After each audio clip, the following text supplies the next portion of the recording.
ఉల్లిగడ్డ కూడా కొంచెం కొంచెం లైట్గా అయ్యేలాగా చూడండి. ఈ కర్రీ చాలా బాగుంటుందండి. త్రీ కాంబినేషన్స్ చాలా బాగుంది. నేను చేశాను ఇంట్లో, బాగా మంచిగా తిన్నారు ఇంట్లో. నెక్స్ట్ మనం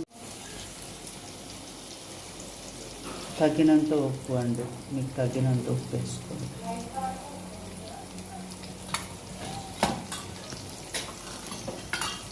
తర్వాత పసుపు,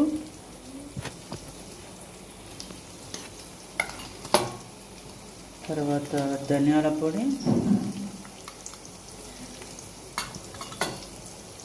తర్వాత కావాలంటే 2 మిరియాలు వేసుకోండి. కొంచెం చలికాలం కదా, 2 వేసుకున్నాను.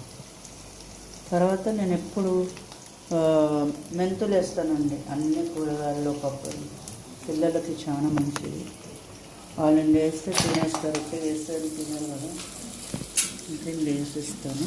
చాలా మంచిది మెంతులు. ఓకేనా? దెన్ కారం.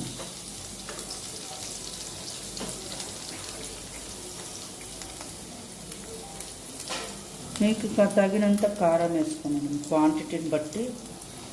ఇది కాశ్మీరీ చిల్లీ పౌడర్ అండి, ఎక్కువ కారం ఉండదు, అందుకే నేను ఇలా వేయవలసి వస్తుంది.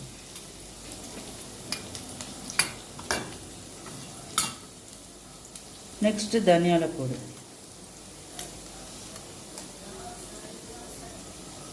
గరం మసాలా పొడి అయితే నేను వేయనండి, మీకు ఇంట్రెస్ట్ ఉంటే వేసుకోండి.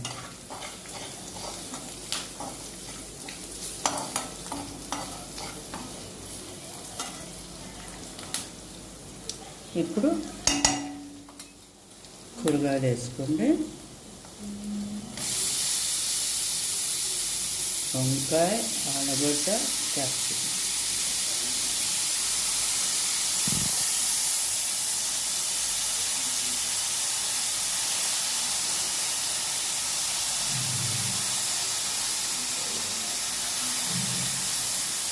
కనిపిస్తుంది కదండి మీకు?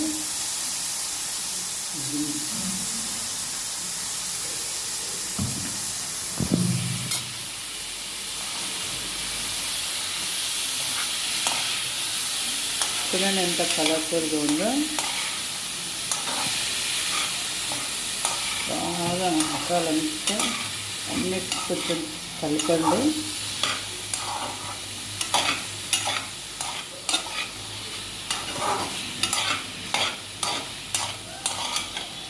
కలపండి.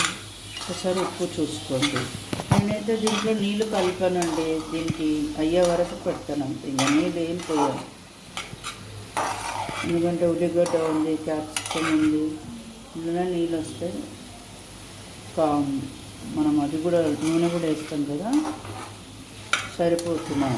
దాంతో మనం మూత పెట్టి ఒక 10-15 మినిట్స్ ఉడికించినామంటే మన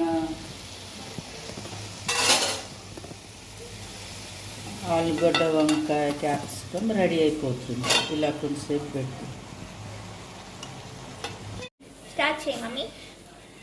హలో, వెల్కమ్ టు అమ్మ చేతి రుచులు. ఓపెన్ చేసి చూద్దామా? చూడండి ఎలా బాగా అయిందో.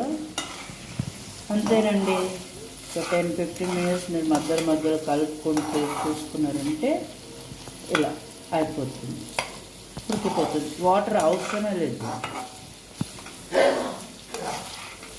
మీకు కూడా ఏమన్నా వంకాయ ఓకేనా? Please don't forget. Please don't like to subscribe, comment and share my YouTube channel. Please, మేము ఇన్ని రోజులు చేయలేదని చూడకుండా ఉండకండి, చూడండి, షేర్ చేయండి. ఇంకా మీకు మంచి మంచి చేసి చూపిస్తాను. ఓకే, నాకు కూడా కామెంట్ బాక్స్లో పంపించండి. కామెంట్స్